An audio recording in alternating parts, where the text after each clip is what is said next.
고요. 그 앞에 말씀드린 대로 2010년부터 그 만들기 시작해서 작년에 뭐 극장 개봉을 한 영화입니다.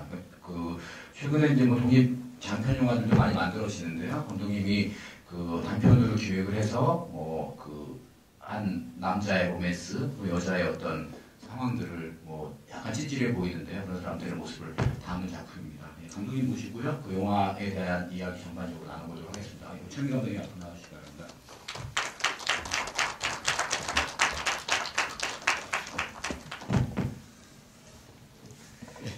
예, 안녕하십니까. 보신 영화 연출을 했던 오창민이라고 합니다. 반갑습니다. 네. 최근에 어떻게 지내시고 계십니까? 예, 저는 지금은 열심히 시나리오 쓰고 있습니다. 다음 영화를 빨리 어쨌든 빨리 좀 찍어보고 싶어서 쓰고 있는데 예, 잘 안 되는데 어쨌든 쓰고 있습니다. 예, 그 말고는 이 영화에 어쨌든 뭐 상당히 재밌게 봤고요. 저는 단편부터 이렇게 봤었거든요. 단편만 이렇게 봤을 때는 아니 뭐 이렇게 남자의 속내를 드러내는 얘기를 이렇게 할까 싶기도 했는데 그 하나의 장편으로 묶이니까 어떤 뭐 희노애락이라고 할까 그 사랑하는 어떤 감정이라든가 이런 것들이 조금 뭐 오히려 더 진하게 드러나서 장편으로 본 게 더 좋았다는 느낌이 드는데요. 어떻게 기획을 하셨고 그 처음부터 시나리오를 다 쓰셨는지 그런 제작 과정이 궁금하고요. 네. 일단 처음에는 단풍맞이 세 편 중에 처음에 틀어진 그 영화만 사실은 시작이 됐었고요. 그 영화를 찍으면서 이 영화는 너무 찍고 싶다. 개인적으로는 그냥 뭐 어떤 사람에 대한 관심이 많습니다. 제 자신에 대한 관심. 난 왜 이렇게 이중적이지? 멋있고 싶은데 왜 멋있지 않지? 이런 거에 대해서 좀 솔직하게 얘기해 보면 어떨까라는 생각으로 영화를 너무 찍고 싶어서 찍었고, 그때 무렵쯤부터 이제 사실은 저도 장편을 좀 찍어보고 싶다라는 욕심은 사실 있었는데, 여건이 뭐 독립영화가 사실 좀 힘들기 때문에 제가 장편을 찍을 돈도 없었고, 그 다음에 스태프들한테도 주변 친구들이 다 이제 나이가 좀 많아지니까 다 생계를 책임져야 되는데, 스태프들한테도 장편 찍으려면 오랜 시간을 친구들 같이 도와달라고 잡고 있어야 되는데, 그럴 만한 제가 뭐 염치도 좀 없는 것 같고, 그래서 어떻게 하면 개봉을 해서 좀 더 많은 관객들이랑 만날 수 있을까라고 생각을 했고, 그러면 연작 형식으로 시리즈물로 찍자. 이야기가 어쨌든 연결되는 걸로 찍어 놓으면 기회가 좋으면, 운이 좋고 기회가 좋으면 영화가 잘 나온다는 보장만 있으면 어떻게든 묶어서 틀 수 있지 않을까 라는 생각을 해서 이제 뒤에 두 편은 시나리오를 동시에 썼습니다. 그 여름 이야기랑 겨울 이야기는 동시에 썼고, 그렇게 해서 뭐 동시에 썼는데 동시에 찍을 수는 없죠. 돈도 없고. 그래서 여름 거부터 먼저 찍고, 그 다음 또 여건이 될 때까지 해서 기다렸다가 이렇게 저렇게 계속 지원했는데, 겨울 편은 감사하게도 어쨌든 가을 여름 편은 다 지원을 좀 해주셔가지고, 지원을 받아가지고 제가 그걸 종잣돈으로 해서 어떻게든 찍을 수가 있었는데, 겨울은 전혀 이 지원이 사실은 안 돼서 이 영화 여기서 포기해야 되나, 완결을 못 보고 포기해야 되나 라는 생각을 조금 했었는데, 하여튼 그때는 못 찍는다는 생각을 그때 이미 저 영화 못 찍는다고 할 때 제가 40쯤 됐었는데, 그 40 먹은 어르신들 많이 계시지만 어쨌든 못 찍는다고 생각을 딱 하니까 버스를 탔는데 막 눈물이 나더라고요. 이거 못 찍고 끝나는구나. 제 지금 머리도 막 이거보다 훨씬 더 긴 머리였는데 버스에 앉아서 울고 있으니까 그게 참 꼴이 좀 우습기도 하고, 순간 객관화되면서 그래도 이 나이에 이 정도로 뭔가를 하고 싶어서 눈물이 날 정도의 뭔가가 있다는 게 너무 감사하게 생각이 됐고, 그래서 그때부터 전화해서 이제 PD한테 전화해서 나 이 영화 진짜 너무 찍고 싶다, 좀 도와달라고. 그 친구가 찍고 싶어서 울었으니까 도와달라고 그랬더니, 아이고 영감, 그 친구는 조금 동생인데 그래 찍고 싶으면 어떻게든 만들어 봅시다 라고 해서, 여기저기 뭐 지원 프로그램 없는데 그 친구가 다 알아서 넣어보고 그랬는데도 그게 잘 안 되더라고요. 그래서 결국 마지막 생각했던 게 이제 소셜 펀딩이었고, 그래서 염치불구하고 저도 뭐 민폐 끼치는 것이 별로 좋아하지는 않는데, 아는 지인들한테 다 전화해서 이렇게 해서 찍게 됐고 또 감사하게도 이게 후반 제작 지원도 되고 개봉 지원도 되고 이렇게 해서 어쨌든 최초 목표했던 극장에 일단 뭐 작은 상영관이었지만 어쨌든 극장 개봉까지는 하게 돼서 저희 팀 내에서는 그래도 소개 목적은 달성했다라고 해서 기쁘게 작년을 뭐 마감을 했었습니다. 예. 뭐 오랜 기간 그 어떻게 작업을 하신 거고 역시 이제 간절함이 있으면 이루어진다는 그거를 이제 증명하셨는데요. 이런 이제 경우들이 사실은 뭐 많지는 않습니다. 그리고 계획을 했던 것들이 온전히 또 이루어지는 경우도 많지 않고 그 유승환 감독이 처음에 죽거나 나쁘거나를 만들 때 감독님처럼 이렇게 만들었어요. 그래서 그 단편이 네 편이잖아요. 햇싸움, 현대인, 악몽, 죽거나 나쁘거나 이런 순서로 그 만들어서 하나의 장편이 됐고 그것도 한 3년에서 4년 동안 만들어서 그 영화가 그 개봉을 하고 스타로 유승범, 유승환이 둘이 다 스타로 떠오른 이제 영화인데요. 그건 이제 뭐 액션이라는 장르가 분명히 있었던 이제 영화인데 그 독립 영화들도 다양하게 나오고 있지만 하나의 장편으로 뭐 이렇게 멜로드라마의 구조로 가진 정말 그 지질한 사람들이 나오는 이게 뭐 현대받기가 사실 쉽지가 않은 장르거든요. 뭐 사회적인 문제를 다룬 것도 아니고 어떤 이슈가 있는 것도 아니고 그런데 이런 이제 그런 이야기를 멜로로 이렇게 하겠다는 용기는 어디서 나오셨는지. 사실은 멜로에 제가 기획을 하고 이제 시나리오 쓸 때는 사실 멜로보다는 중점은 그냥 삶에 대한 이야기를 하고 싶어서 제가 아까도 말씀드렸지만 기본적으로 제가 관심 가지고 있는 게 난 왜 이렇게 생겨먹었지? 왜 이렇게 난 일관성이 없는지? 그러니까 뭐 착한 척하고 멋있는 척하고 싶은데 안에는 시커먼 이런 욕심들이 막 자리 잡고 있는 이런 내 모습에 대해서 어떻게든 조금 그러니까 그걸 냉소적으로 봐서 넌 사실 이 영화에서 제일 하고 싶었던 메시지라고 하면 대사 중에서 찾으라면 사람이 왜 그래요? 사람이니까 그렇죠 하는 마지막 대사가 사실 이 영화를 통해서 제가 하고 싶었던 이야기인데요. 그런 사람이기 때문에 가지는 이중성을 그러니까 넌 왜 그러냐고 비판하기보다는 사람이 그렇지 않아도 서로 조금 그러니까 사회적 공적인 문제로 나오면 안 되겠지만 사적인 관계에 있어서 큰 상처가 되지 않는다면 서로 조금씩 이해하고 웃으면 조금 우리가 조금 유들유들하게 살 수 있지 않을까 재밌게 살 수 있지 않을까라는 이야기를 하고 싶었고 그 코드로 사실 처음에는 저로 시작했고 그래서 남자 이야기였고 그 다음에 이걸 세 편으로 묶어야 되겠다는 기획이 되고 난 뒤에는 그럼 어떻게 세 편이 엮이면서 스토리가 될 수 있을까라고 생각했을 때 남자 이야기, 여자 이야기, 남녀 이야기로 가자. 그리고 계절을 잡았으니까 처음에 단풍맞이가 잡혀 있었으니까 단풍맞이 계절 컨셉으로 가져가자라는 거를 가져갔던 거고 거기에 뭐 여자 이야기를 하려면 당연히 연결된 이야기가 돼야 어떻게든 느슨하게 연결돼서 옴니버스가 돼가지고는 개봉이 힘들 거라고 생각을 했거든요. 사실 기획된 옴니버스가 아니고 단편들을 그냥 엮어가지고는 안 될 거라고 생각을 해서 어쨌든 주제적으로는 인간의 이중성에 대한 이야기지만 그 스토리상에도 연결되는 코드가 있어야 된다고 생각했기 때문에 이제 여자 이야기는 첫 편에서 계속 수진을 그렇게 외쳐댔기 때문에 수진이가 나오면 어떻게든 연결고리는 생기지 않겠느냐 생각을 했고 마지막 편은 수진이랑 우기랑 둘이 여행 보내면서 끝내자라고 생각을 해서 그렇게 계획됐던 거고 그 중에 이제 뭐 멜로를 하겠다 이런 건 아니었었는데요. 예. 근데 그냥 뭐 솔직한 이야기를 하자라는 거였고 거기에 사실 좀 솔직하면 사람들 좀 재밌어 하는 부분들이 있지 않을까. 그리고 그나마 뭐 자극적인 내용이 아니더라도 쉽게 공감할 수 있는 게 어떻게 보면 사랑 이야기일 것 같아서 사랑 이야기를 집어넣었던 거고 뭐 그렇게 해서 이 영화 만들어지게 예. 뭐 원래 의도랑은 제가 그렇게 읽은 건지 모르겠는데 예. 그 달려라 눈꽃 여행이 붙으면서 예. 완전히 이제 멜로가 강화되고 앞에 얘기들이 엮여서 어쨌든 그 사랑을 갈구한 사람들의 예. 얘기로 이제 정리가 되는 것 같아요. 그리고 맨 처음에 이제 제목이 나오기 전에 부제가 나오잖아요. 예. 뭐 자존심에 관한 3가지 거짓말 예. 뭐 이렇게 돼 있는데 뭐 자존심이라는 얘기가 딱 나와서 저는 조금 뭐 이랬는데 예. 영화 속에 보면 완전히 이제 자존심을 내 던진 사람들 얘기 같아요. 그러니까 그 우기도 그렇고 여자도 그 결국 남자한테 다시 전화를 하고 확인을 뭔가를 하려고 하잖아요. 거의 자존심을 내다 버린 사람처럼 이렇게 보여지는데 그렇게 부제를 이제 잡으신 이유랄까요?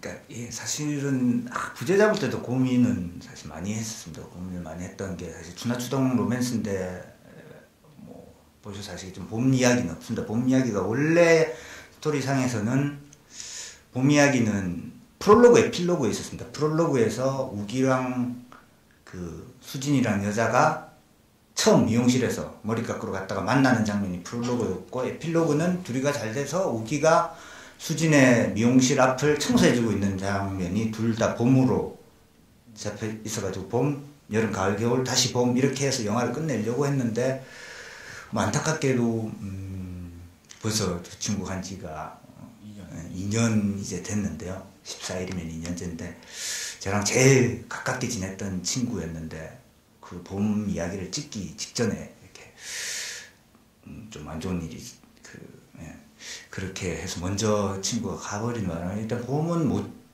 억지 봄을 스태프들하고 고민 많이 했습니다. 그 친구 갔을 때 사실 뭐 독립영화들은 다 그렇지만 정말 식구 같았던 모든 멤버들끼리 다 배우까지 다 식구 같았었기 때문에 다 멘붕이 왔다가 그래도 정신 차리고 마무리는 지어야 된다라고 했고, 그래서 봄 이야기를 어떻게 할 거냐 이야기들을 많이 했었는데 저도 고민을 많이 한 끝에 이거 억지 이야기를 끼워 넣는 거는 더 영화가 이상해질 것 같다라고 생각하고 봄은 과감하게 빼자. 그리고 엔딩에서 어쨌든 봄 노래를 부르고 있으니까 그걸로도 충분히 묶일 수 있지 않을까, 그리고 포함될 수 있지 않을까라고 생각했는데 막상 편집을 끝내놓고 보니까 이게 제목 하나 그거 가지고 만든 사람이 이제 좀 공개되기 전에 이제 계속 고민의 과정인데 이거 조금 부족한 것 같아서 뭔가 좀 더 엮을 수 있는 이 스토리를 제목으로는 다 안 엮이는 것 같아서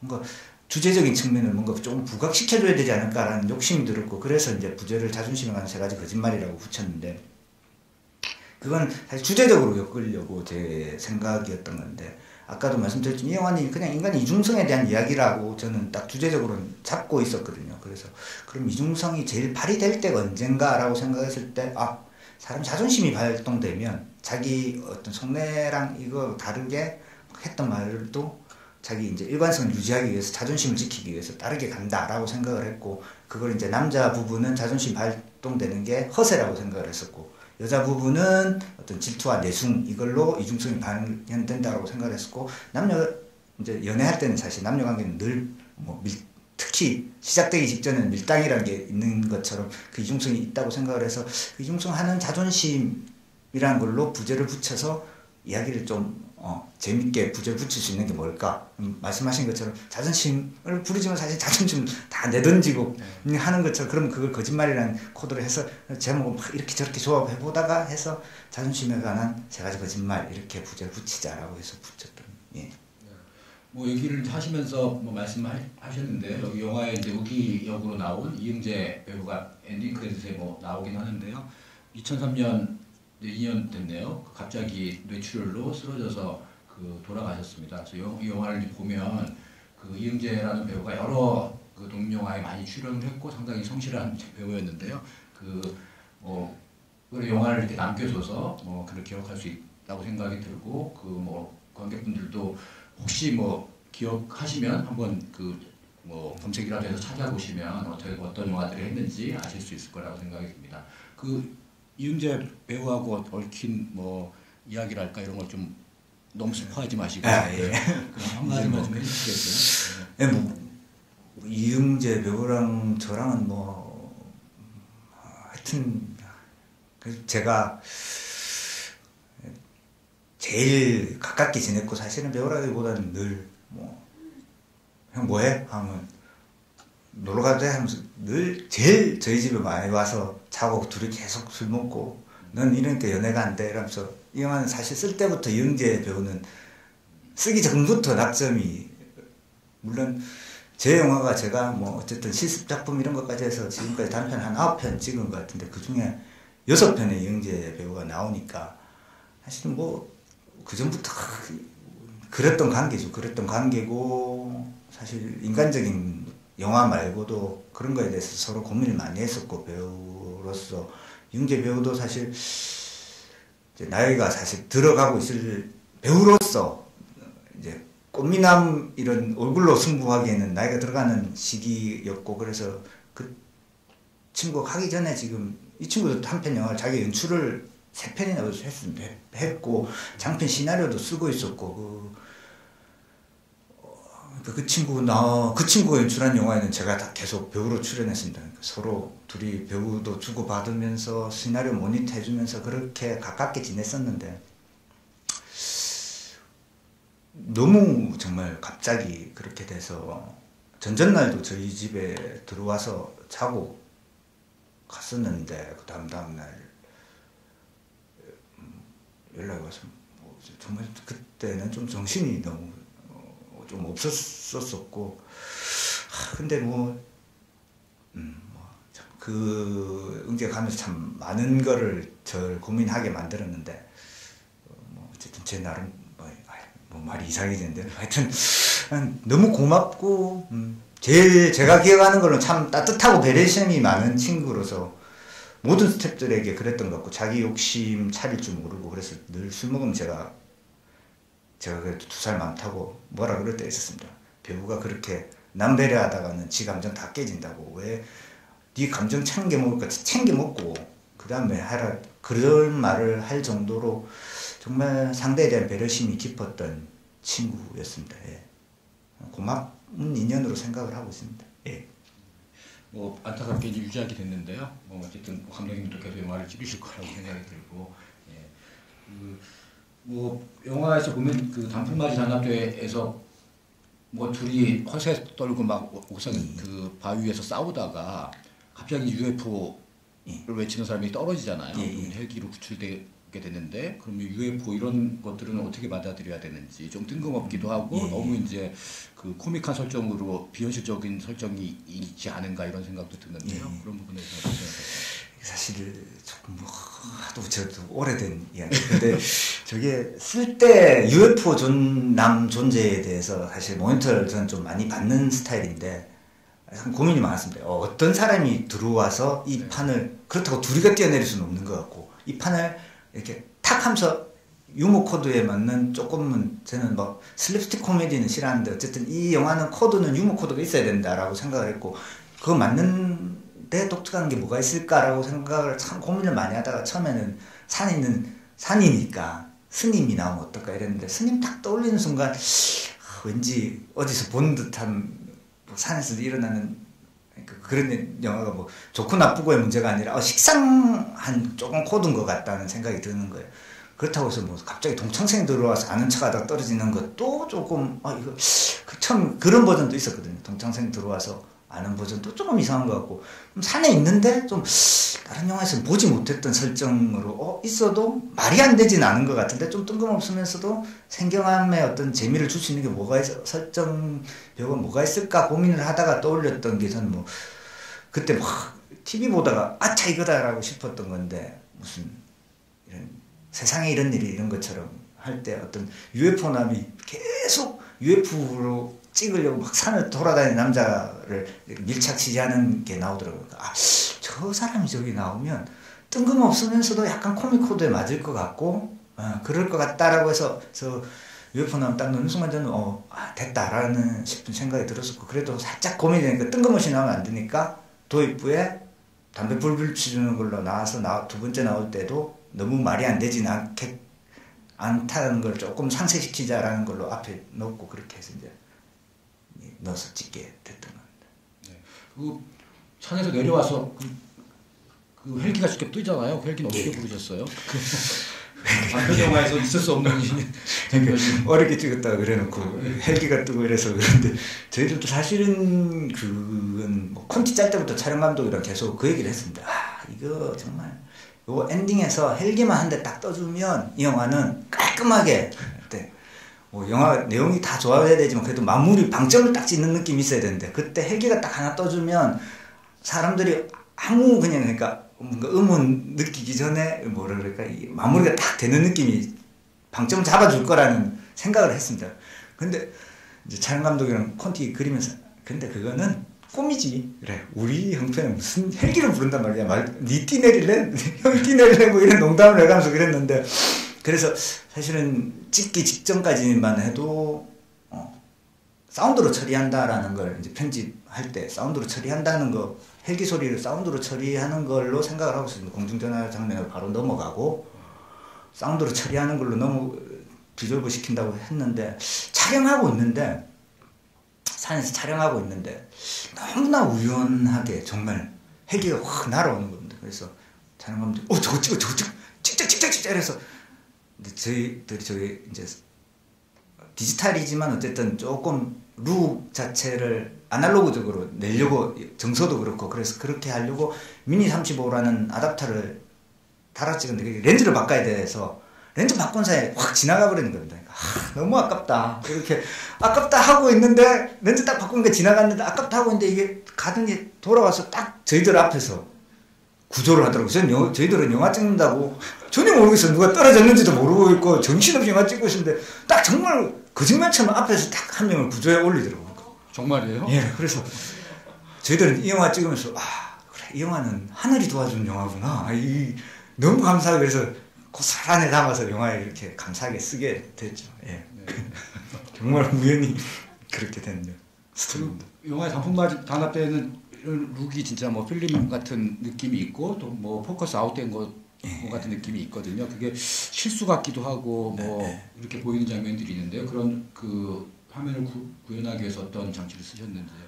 네, 사실 저 영화는 사실은 필름으로 찍고 싶었습니다. 지금은 뭐 필름이 거의 너무 어려워진 상태지만 저 영화를 처음 찍을 때만 해도 그래도 마지막 필름이 남아서 이렇게 돌 때고 그래서 필름을 너무 찍고 싶었는데 필름 사실 돈이 많이 들기 때문에 찍을 수 있는 상황은 안 됐고 뭐 필름 쪽 지원은 또 떨어졌었고 막 그래서 어떻게 해야지 하면 촬영 감독이랑 이 영화는 당연히 사람 이야기고 정서상 아날로그적인 디지털의 쨍한 느낌이 너무 싫었었거든요. 그리고 저 당시만 해도 지금보다 더 디지털적인 느낌이 더 강했었기 때문에 화면 톤이랑 영화랑 안 맞는다고 생각해서 촬영 감독 고민하다가 저때 미니 35라는 아답터가 이제 디지털 카메라 앞에 달아서 렌즈를 필름 카메라 렌즈를 부착을 할 수 있는 거였는데 그것도 그때까지만 해도 좀 이렇게 널리 보급되어 있는 상황은 아니었고 근데 그걸 이제 써보자 어떻게든 그거라도 써서 신도라도 좀 맞추고 이렇게 그거를 좀 아날로그적인 느낌 만들자라고 해서 썼던 거고 그런 과정에서 사실 약간 이 비네팅 생기는 부분들은 사실 그때까지만 저희들이 돈이 해기는 뛰었지만 돈이 너무 없어서 이렇게 테스트 촬영을 미니 35 필름 제대로 다 해볼 수 있는 상황이 아니어서 막상 갔는데 광각을 끼니까 약간 비네팅이 생기더라고요. 근데 촬영 감독이 걱정은 했는데 이제 제가 좀 부탁을 했고 사실은 이 영화는 인물이 포커스인 영화인 거고 그리고 우리가 이것 때문에 지금 촬영을 딜레이 시켜서 회차를 더 갈 수 있는 상황은 안 된다라고 양해를 구했고 촬영 감독한테 감사하죠. 사실은 촬영 감독 자기한테는 오점이 될 수도 있는 건데 형이 그렇게 생각하고 자기도 그게 맞다라고 생각을 하고 사실 이거는 일단은 그냥 가보자라고 얘기를 해서 갔던 그런 부분도 약간의 저희들이 오류도 있었던 인지하시고 가신 거군요. 그런 어떤 마이너스 되는 부분들을 어쨌든 감수하시고 이제 감독님 선택을 하셨다는 말씀인 것 같고요. 그 관객분들 질문 있으시면요 손 들어주시면 저희가 마이크 보내드리도록 하겠습니다. 제가 하나만 더 드리겠습니다. 뭐 이제 첫 번째 영화에서 두 번째 영화로 넘어가면 그 여성분들이 3명이 나오면서 뭐 다투고 이런 부분이 나오잖아요. 이게 제가 느끼기에는 또 감독님이 남자라서 그런지 그 남자들의 감정 변화보다는 좀 더 뭐 감정이 좀 점프한다거나 너무 그 여성을 좀 이상한 사람들을 그려는 게 아닌가 뭐 싶기도 하고 그런 부분이 있는데 그것도 시나리오 쓰시면서도 모니터도 받고 하셨을 텐데 그런 여성의 감정이라든가 이런 걸 표현하기 위해서 어떤 노력을 하셨는지 뭐 아쉬운 점은 없었는지 그런 부분. 사실은 두 번째 영화가 사실은 좀 어렵긴 어려웠습니다. 저한테도 사실은 영화를 찍을 때마다 전 나름대로 개인적 숙제를 만드는 스타일인데 단풍맞이 저 영화 찍을 때는 사실 제일 개인적인 숙제는 제가 저렇게 솔직하지를 못해서 늘 시나리오 쓰면 자기 검열을 많이 한다 해서 우리 부모님이 보시면 어떡하지? 노총각이 저라고 했는데 저 새끼 그 여자한테 쿨하게 한번 잡시다 저런 식으로 하면서 장가도 안 가고 있나 이런 생각하시면 안 될 텐데 그러면 이 대사 빼고 친구들 그래도 좀 얌전하게 양반인 척하고 살았는데 이런 개차반인가라고 싶으면 어쩌나 하면서 이 대사 빼고 그러니까 제 시나리오 쓰면 자기 검열 때문에 늘 결과 최종본은 보면 밍밍한 시나리오가 돼서 단풍맞이 찍을 때 어쨌든 이 영화는 최대한 누가 뭐라고 하든 있는 그대로 그냥 솔직하게 써보자 라는 게 목표였었고 두 번째 목표는 저희 별로 이제 특히 여자분들한테 숫기가 별로 없어가지고 여배우분들을 이렇게 작업하는 걸 조금 어려워합니다. 사실 어려워해서 두 번째 영화의 숙제는 내가 여배우를 넘어서지 못하면 영화 계속 못한다라는 생각을 했고 그래서 여배우 3명을 왕탕그리 불러들여서 어떻게든 한번 해보자라는 게 숙제였고 그렇기 때문에 사실 뭐 작업 과정은 너무 행복했습니다. 배우분들이랑도 지금도 너무나 친하고 다 이제 결혼을 하셨기 때문에 다 남편분들이랑도 이렇게 잘 지내고 있고 이런데 뭐 득은 본 게 없네요. 예. 근데 어쨌든 여자 내용을 쓴다는 게 쉽지가 않아서 모니터 맡기면 여자분들한테 주로 맡겼습니다. 겁이 살짝 나니까. 단풍맞이는 남자 이야기니까 욕먹어도 내가 먹으면 되는데 사실 여자 이야기를 남자 연출자가 조금 잘못 쓰면 욕먹기도 좋고 그것도 두려움이 너무 많아서 이게 새가 쓰는가 보지. 그래서 여자분들한테 모니터를 많이 돌렸는데 모니터를 받으면서 사실 느꼈던 게 뭐냐면 여자분들도 다 천차만별이더라고요. 천차만별이라 가지고 어떤 친구들은 불쾌하다고 할 정도로 왜 여자를 이렇게 그리냐 여자들은 이러지 않다 라고 한 친구도 있었고 어떤 친구는 또 이제 그거로 얘기하면 여자들이 사실은 남자 없을 때 이거보다 더 한다 하면 더한 이야기도 많이 하고 더 질투 많이 하고 더 하는 것도 많다 이거보다 더 세야 더 재밌지 않냐 어차피 코믹으로 갈 거면 극인데 그런 지금 그거로 두 가지를 비교해드렸는데 그 모니터를 받고 생각이 모든 여자를 대변하려는 시나리오를 쓰는 건 불가능하구나 그냥 내 영화 속의 캐릭터라고 생각을 하고 쓰자라고 했고 그래서 그때부터 좀 자신감 있게 그냥 썼던 건데 물론 디테일적인 측면에서는 말씀하신 것처럼 뭐 단풍맞이에 비해서는 아무래도 제가 남자다 보니까 조금 떨어진 측면이 있는 것 같은 생각이 듭니다. 예. 뭐 관객분들 보시고 궁금하신 점이나 하실 말씀 있으면 손 들어주시면 마이크 드리도록 하겠습니다. 네, 준비되십니다.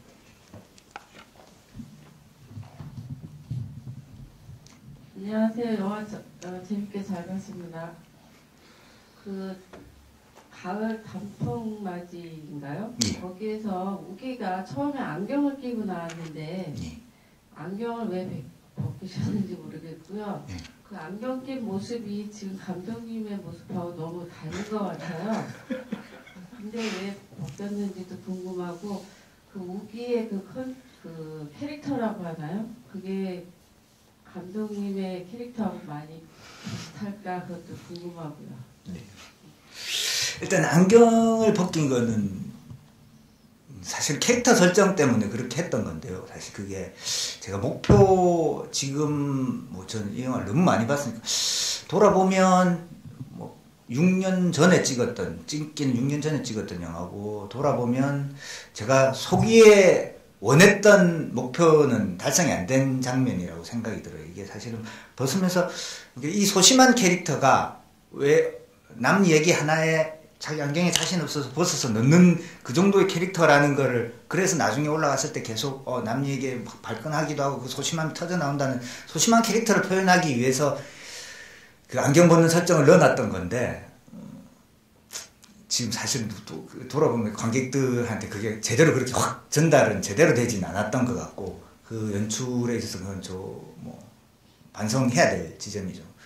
그리고 저랑 저랑 많이 닮았죠. 사실 영화도 어디 쓴다고 해서 다들 자기 글 쓰는 사람들은 다 자기를 기본으로 하니까 저랑 많이 닮았는데 그렇다고 해서 제가 뭐 신여성이잖아요. 잡시다 뭐 이런 얘기를 하고 다니는 사람은 아니고 제 캐릭터의 소심한 부분을 조금 극대화해서 했던 부분들이 있는 거고 물을 때는 그런 얘기도 합니다. 사실 반대적으로 상범이 반대 캐릭터에도 제 성격은 어느 정도는 들어가 있습니다. 근데 이제 상황이나 이런 것들은 뭐 외적인 부분들은 사실 우기 캐릭터에 거의 제가 저도 뭐 사실 밖에 나가서 막 그렇게 몸을 일하는 사람은 아니고 막 글 쓰고 뭐 이런 사람이니까 영화 찍을 때는 몸 움직이는구나. 우기가 되게 배운 사람으로 나오던데 박사로 나오던데. 그 직업적인 선택이나 이런 건 어떻게 하신 겁니까? 직업적인 선택은 사실 저도 영화를 늦게 시작했고 원래 학교에서 석사까지는 마치고 영화 30대 영화를 시작을 했거든요. 그래서 그런 것도 사실은 그런 부분도 저를 조금 따온 부분들이 있는 캐릭터인데 그렇죠. 예. 다른 분 질문 있습니까? 맨 뒤에 계신 분요.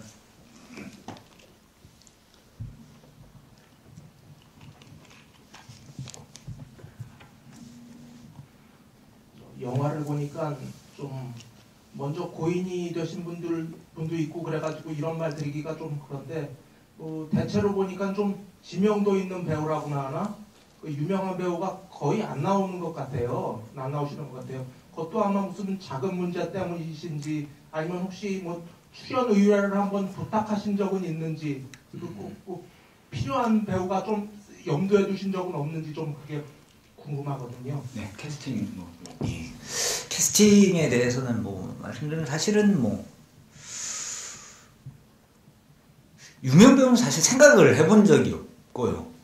그건 뭐 어떻게 설명을 드려야 될지 모르겠는데 뭐 저만 그런지는 모르겠는데 어쨌든 뭐 독립영화를 할 때 딱히 엄청 욕심이 있지 않으면 유명 배우를 쓰겠다라는 생각은 저는 한 번도 안 해봤습니다. 안 해봤고 우기 캐릭터는 뭐 시나리오 쓰기 전부터 정해져 있었던 배우가 있었던 거고 나머지 배우분들도 사실 뭐 독립영화계에서는 그렇게 이렇게 저렇게 계속 하는 배우고 UFO남 같은 경우는 저 형님은 유명해지죠. 저희 찍을 때만 해도 저렇게까지 유명 안 했는데 지금은 뭐 웬만한 상업 영화에는 계속 다 나오시는 형님이신데 그리고 뭐 여배우분들도 사실 뭐 여자 주인공 같은 경우에는 저도 막 연기하는 것도 재밌어라 해서 막 다른 친분 있는 감독들한테 계속 쪼릅니다. 좀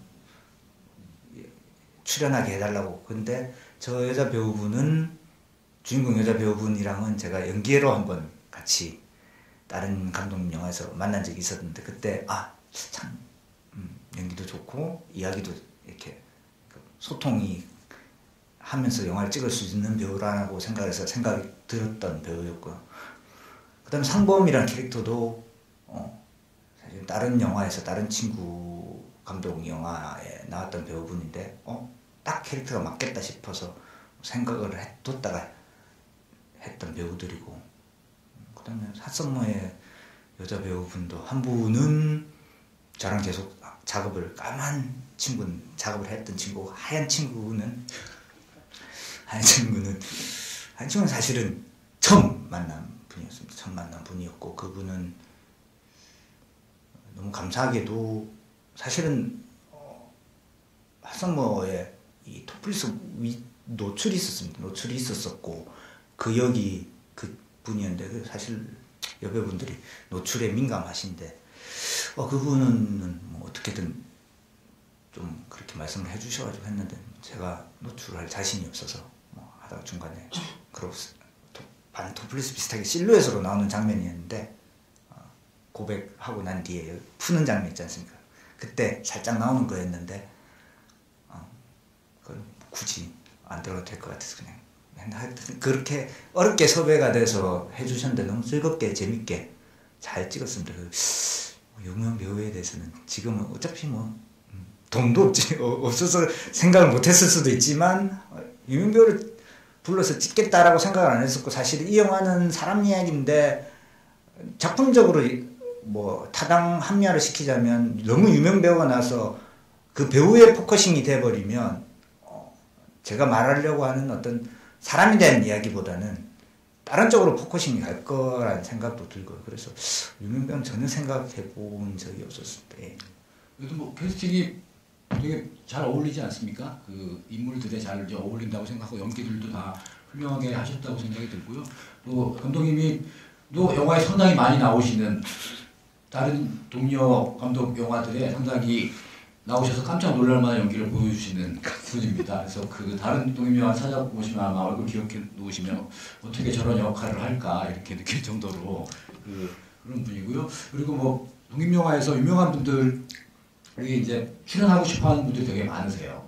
근데 그 역을 이제 만나기가 쉽지가 않고 또 그분들이 이제 무료로 출연하신다고 해도 바쁘신 분들 같은 경우에는 그분한테 일정을 맞춰야 되기 때문에 오히려 그 에너지가 감독님들이나 다른 이제 배우들의 에너지가 많이 들어가서 그런 부분이 그 출연을 하겠다고 해도 뭐 맞아떨어지는 경우가 쉽지가 않고요. 그리고 그 영화를 만드는 입장에서 그 기존 배우가 갖고 있는 캐릭터가 있잖아요. 대중들이 알고 있는 그런 캐릭터를 넘어서야 되는데 그게 이제 또 쉽지가 않죠. 예, 맞습니다. 예, 그런 부분이 있어서 뭐 나 출연할게 뭐 이래도 이제 조심스럽고 뭐 그런 경우들이 많이 있다고 생각합니다.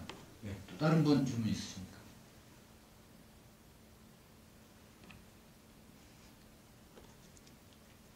그 영화가 그 단풍바지 장합배는 등산을 하고 두 번째 영화는 이제 서해바다 쪽인 것 같은데요. 또 여행을 가고 세 번째 영화도 그 풍기라는 곳을 기차를 타면서 계속 가잖아요. 어떤 일종의 로드무비처럼 뭐 이렇게 돼 있는데 그런 구성들은 그 컨셉을 두시고 작업을 하신 건가요? 그 등산, 뭐 여행 이런 뭐 바캉스 이런 것들이요?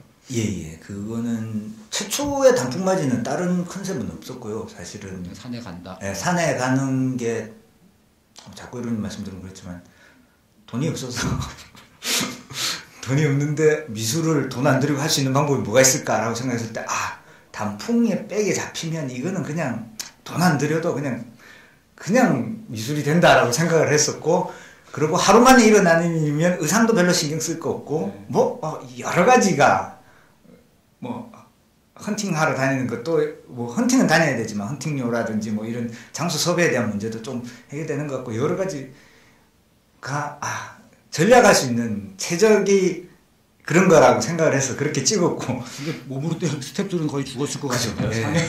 산에 다 이거 지고 장비들 다 지고 올라갔었으니까 정말 몸들은 정말 고생 많이 했습니다. 갑자기 엄청 죄송해지는데 스태프들한테. 근데 즐겁게는 찍었습니다. 정말 다들 멤버들 오래된 멤버들이고 저희 멤버들끼리는 정말 행복하게, 물론 제가 혼자 생각일 수도 있지만 행복하게 작업 과정은 참 재밌게 찍었습니다. 산 올라가면서 산에서 떡볶이 먹고 막 이러면서 찍었던 거.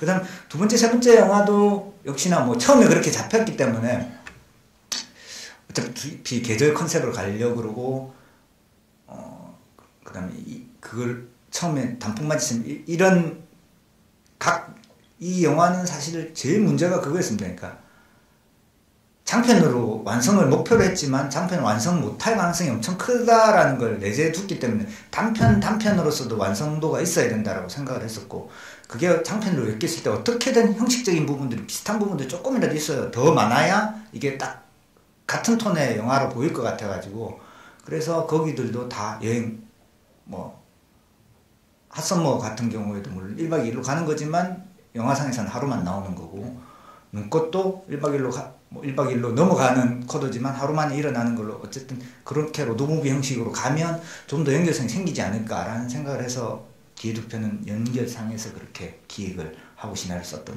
겁니다. 예. 네. 풍기라는 지역에 대해서는 특별히 뭐가 있으십니까? 거기 사투리도 흔하지 않는 안동 쪽 사투리를 계속 배우들이 쓰고 계신데요. 네, 그런 부분에 대해서.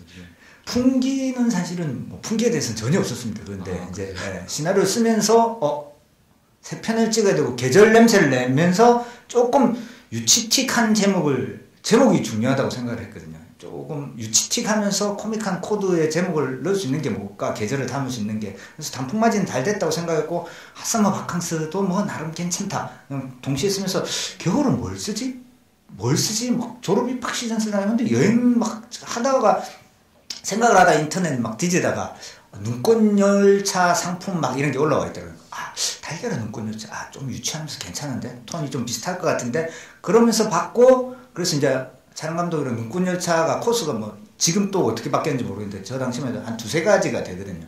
그래서 눈꽃 열차 타고 이 노선도 가보고 저 노선도 가보다가 풍기 지역에 딱 가니까 아 요게 우리 영화 톤에 딱 맞는 동네라는 생각이 딱 들었습니다. 뭔가 너무 복잡해서 도착했더니 거기서 노래 부르고 그렇게 있었나요? 실제로? 저희들 갔을 때는 답사 갔을 때는 그렇게 놀지는 않았었고요.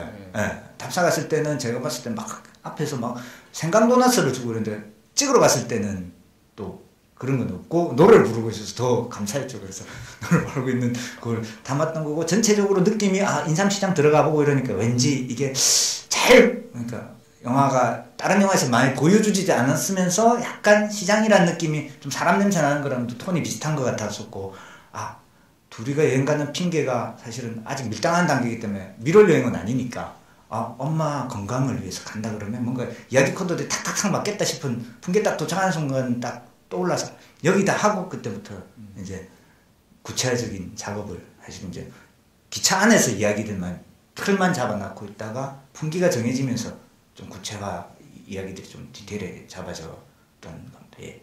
기차는 섭외하고 찍으신 거예요? 그냥 찍으신 거예요? 기차는 섭외했습니다. 아, 우리 PD님이 또 발군의 역량을 철도청에도 저희들이 지원해달라고 넣었었거든요. 네. 한 편만 더 찍으면 철도청도 KTX는 영화관이 있으니까 거기 우리 무조건 무료로 대주겠다.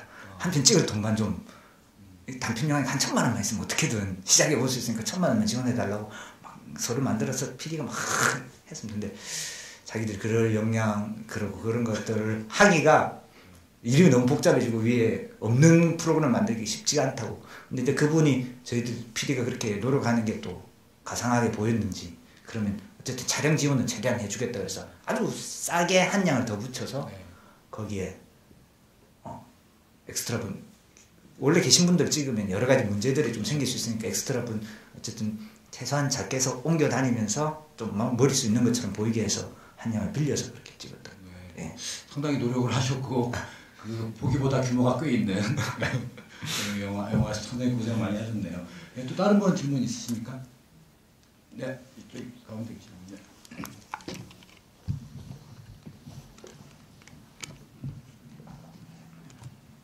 네, 영화 잘 봤습니다.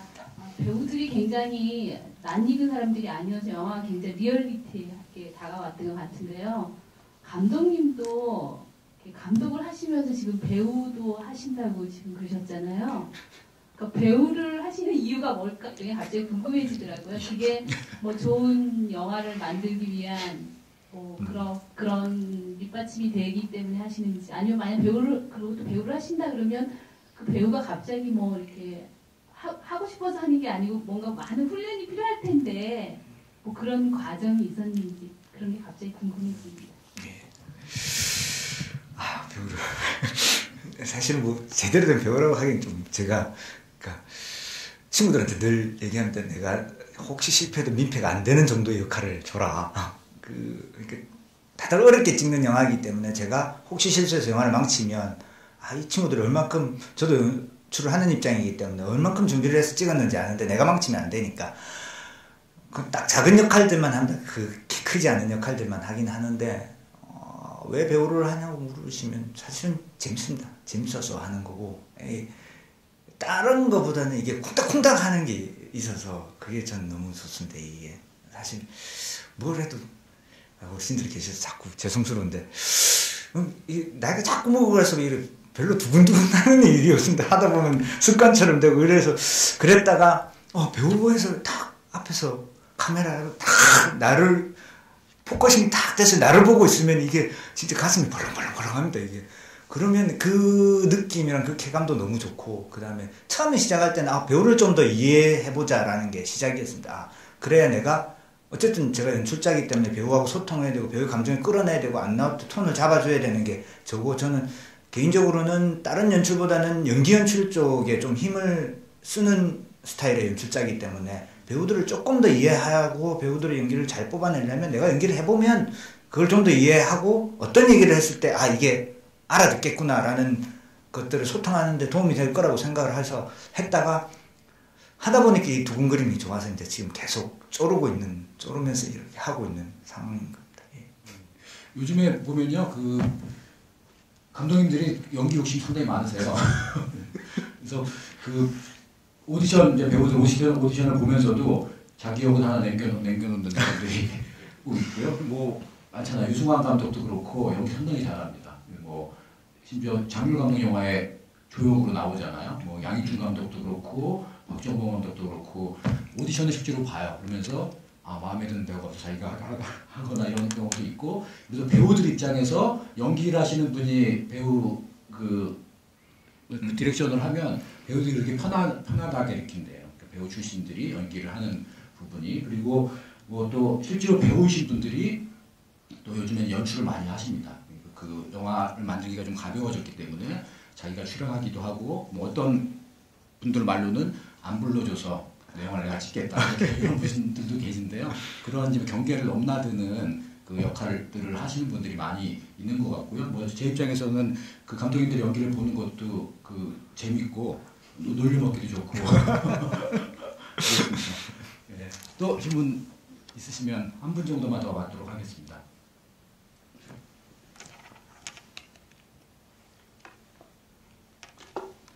네, 없으시면은 뭐 억지로 받지 않겠고 마무리하겠고요. 감독님 오랫동안 이제 영화를 만드셨잖아요. 그리고 뭐 여러 가지 이제 곡절도 있고 또 뭐 한 배우를 또 잃어버린 것도 있고 이런데 이 추노스톤 로맨스에 대한 어떤 소감이 어땠는지 그거 좀 듣고 싶고요. 그리고 개봉을 그렇게 크게 하지 못해서 조금 너무 쉽게 잊혀지는 게 아닌가를 저도 개인적으로 좀 안타깝게 생각하는데, 그런 과정에 대한 얘기를 좀 소개할 수가 있고 나눠서 말씀해 주시죠. 뭐 일단 저 영화는 뭐 어쨌든 극장 개봉이라는 게 최초의 목표였고, 그 목표를 달성해서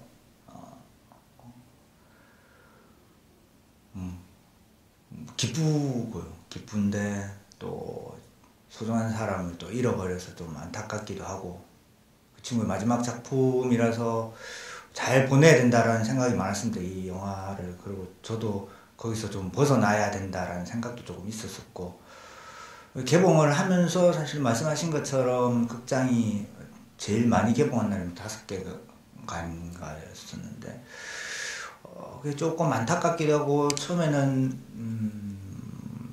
친구의 마지막 유작이니까 조금이라도 많은 사람들이 봤으면 좋지 않을까라는 욕심도 부렸었는데, 저희 팀이 다 촬영 감독도 그렇고 PD도 그렇고 메인 팀이 한 동네 같이 삽니다. 같이 살면서 늘 같이 술 마시고 같이 회의하고 이야기하고 이러는데, 그때 숨으면서 그 얘기를 했습니다. 아, 우리 영화의 목표가 개봉이지 않았느냐. 여기서 개봉을 위해서 최선 노력을 했고 우리 손을 떠난 상황이고, 여기에 엉뚱한 욕심을 부리면서 주의지기보다는 정말 찍는 과정은 저희들끼리는 정말 행복했습니다. 이게 그 행복했던 기억이랑 좋은 기억으로 목표 달성에 행복한 마음으로 마무리를 짓자, 그리고 보내주자라는 영화를 보내주는 게 맞다라고 생각을 했고, 그래서 거기에 대해서 전혀 뭐 개봉하게 된 거에 대해서, 그리고 개봉 지원 나온 거, 그래도 배급도 사실 좀 힘들었습니다. 여기저기 배급하겠다는 데가 나서지를 않아가지고, 사실 뭐 상을 많이 받은 작품도 아니고 뭐 자극적인 소재가 있는 것도 아니기 때문에 배급해 주시겠다는 팀이 나온 것만 해도 감사했고, 그렇게 감사하는 마음으로 마무리를 짓자라고 해서 그렇게 마무리를 지었던 거고, 지금 뭐 다들 또 각자 다음 영화들을 위해서 이렇게 고군분투를 하고 있고, 그것만으로서는 뭐 이 영화는 참 어쨌든 오랜 시간 잡고 있어서 그런지 뿌듯했던 영화고 잘 보냈다라고 생각을 하고 있습니다. 네. 뭐 지금 계속 시나리오 쓰고 계시다고 네. 하셨는데 어떤 얘기를 쓰고 계신지, 그리고 앞으로 어떤 영화를 하고 싶은지 좀 말씀 좀 부탁드릴게요. 지금 쓰고 있는 건 사실은 이제는 저도 상업 영화를 찍으려고 지금 준비를 하고 있습니다. 그게 뭐 저는 상업 영화, 독립 영화 뭐 이런 구분이 문제가 아니라 현실적인 문제가, 저도 이제 42인데 나이가 독립 영화를 하면서 생계를 유지하고, 저 생계뿐만 아니라 같이 하는 스태프들에게도 이제는 같이 민폐를 끼칠 수 있는 입장은 아닌 것 같고, 다 같이 이제 나이들을 다 30대 중후반 넘어서고 있기 때문에 그 친구 생계들을 다 책임져야 되는데, 도와달라는 말로 뭐 하기는 너무 염치가 없는 것 같아서 뭐 어쨌든 좋아하는 영화 만드는 거 너무 좋아하니까 그런 구분 짓지 말고 산업으로 가서 어쨌든 내가 독립으로 다시 오거나 어쨌든 어떤 구조로 찍든 좀 제대로 된 이게 생계가 되는 수단으로 영화를 해야 계속 할 수 있겠다는 생각으로 일단은 산업으로 한번 가보려고 지금 뭐 어쨌든 그쪽 영화사랑 한쪽이랑 조인을 해서 시나리오 쓰고 있는데 시나리오 내용은 뭐 멜로입니다. 멜로인데 사실 이런 톤의 영화를 제 취향이 이런 톤입니다. 조금 다운시켜서 일상에서 일어날 수 있는 작은 일들을 가지고 이야기를 하는 건데 지금은 산업으로 넘어가다 보니까 어쨌든 산업은 조금 설정 자체가 세고 해야 일단 관객들에게 후킹이 되기 때문에 그렇게 설정을 좀 세게 올리는데 지금 뭐 남북 사랑 이야기를 쓰고 있는데 그 설정을 올리는 게 저한테 또 나름의 센데요? 나름의 숙제고 이렇게 소소하게 하기엔 또 남북 문제가 너무 센 문제이기 때문에 너무 소소하게 갈 수도 없고 그렇다고 너무 설정만 가져온 듯한 느낌이 사는 영화는 저한테 또 안 맞는 것 같고 그래서 그 과제를 넘어서느라고 요새 계속 이렇게 발부둥을 치고 있습니다. 예. 네, 아무튼 뭐 오늘 영화 재밌게 보신 분들은 오창민 감독님 앞으로 어떤 영화를 하실지 기대해 주시기 바라고요. 뭐 기억해 주시면 고맙겠습니다. 예, 감독님 감사합니다. 부탁드리겠습니다. 노래가 함께 해주셔서 감사합니다.